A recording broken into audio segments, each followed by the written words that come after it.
Alors, là, c'est un peu compliqué.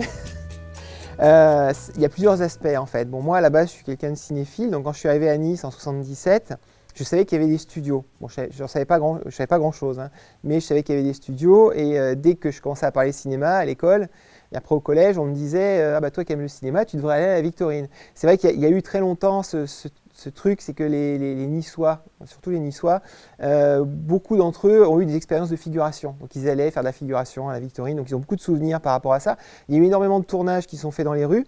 Moi j'en ai assisté à un, c'était Joyeuse Pâques de Lautner en 84. J'habitais près du port, rue Martin-Seytour, et ils ont tourné Place du Pin et Place Garibaldi. Et toute la journée, on a passé, avec mon frère et ma sœur, on a passé la journée à aller voir comment ça se passait. C'était fascinant, c'était le spectacle. Et donc il y a eu toute une époque où c'était le spectacle permanent. On allait voir les tournages et on participait aux tournages. Donc ça c'est un premier élément. Donc moi j'étais conscient de ça. Il y avait une chose qui m'avait frappé quand j'étais arrivé aussi, c'est quand on se promenait dans le Vieux-Nice, surtout en début de soirée, on avait l'impression d'évoluer dans un décor de cinéma. Enfin, moi je venais de Paris, donc c'était très différent. Et on avait l'impression d'être dans un décor de cinéma. Et il y a plein de films, donc en fait quand on se promenait dans Nice, il y a plein de films qui revenaient. C'est vrai qu'à Paris a un peu le même effet, mais Paris a cet effet pour beaucoup de choses. Mais à Nice, il y a vraiment, on se rappelle d'un tas de films qu'on a vus. Donc voilà, il y avait ça.